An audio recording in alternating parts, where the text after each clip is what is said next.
तर धनंजय मुंडे यांच्या राजीनाम्यावरून अजित पवार आणि सुप्रिया सुळे यांच्यामध्ये जुंपली आहे। मुंडेंच्या जागी मी असते तर नैतिकतेच्या आधारावर राजीनामा दिला असता असं सुप्रिया सुळेंनी म्हटलं।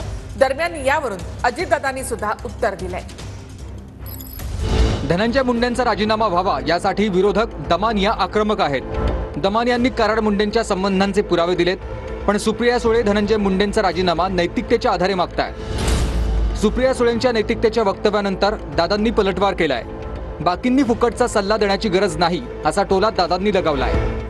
भारतीय जनता पक्षाची पण, अजित पवारांच्या पण पक्षाची, शिवसेनेची पण, उद्धवजींचं पण तेच मत आहे। सगळ्यांचं एकच मत आहे की बाकी राजकारण होत राहिलो, नैतिकता आहे का नाही, या सरकारने नैतिकतेच्या बळावर त्यांनी राजीनामा दिला पाहिजे, हे आमचं पहिल्यापासून मत आहे। आमच्या सरकारमध्ये नैतिकता आहे का नाही ते आम्हाला चांगलं माहिती आहे, बाकीच्यांनी फुकटचा सल्ला देण्याची गरज नाही। आमच्या सरकारमध्ये नैतिकता आहे का नाही ते आम्हाला चांगलं माहिती आहे, बाकीच्यांनी फुकटचा सल्ला देण्याची गरज नाही। धनंजय मुंडेंचा राजीनामा केवळ आम्हीच नव्हे तर सर्वच पक्षाचे नेते मंडळी मागत असल्याचं सुळे म्हणालात।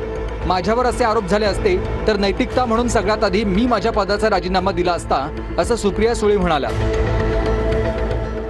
ना दिवस माझ्यामुळे रोज पक्षाची हेडलाईन होत असेल ना, तर नैतिकतेने मी पहिल्याच दिवशी पक्षाला सांगितलं असतं हा माझा राजीनामा, मी पक्ष वाढवायला इथे आलेली आहे, पक्षाला अडचणीत आणण्यासाठी नाही। माझ्यामुळे जर रोज हेडलाईन होत असेल तर मी एक पाऊल मागे घेते, माझी इन्क्वायरी घ्या, आणि जर दूध का दूध पाणी का पाणी हे मी केलं असतं।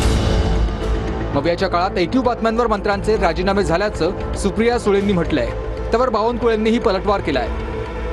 अनिल देशमुख साहेब, संजय राऊत साहेब, नवाब भाई आणि भुजबळ साहेब या सगळ्यांना IQ बातम्यांवर अटक झाली होती। वर्ष जेलमध्ये IQ बातम्यांवर गेले होते। इथे तर डॉक्युमेंट आहेत, आणि सत्तेमधले आमदार पण, म्हणजे आम्ही तरी विरोधकात चला आमचा बायस असेल असं तुम्ही म्हणा।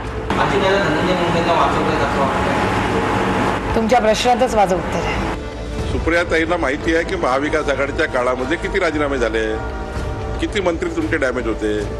त्यामुळे सुप्रियाताई जरा थोड्या काही दिवस स्वस्त बसलं पाहिजे, त्यांनी सरकारचं काम वगैरे बघितलं पाहिजे।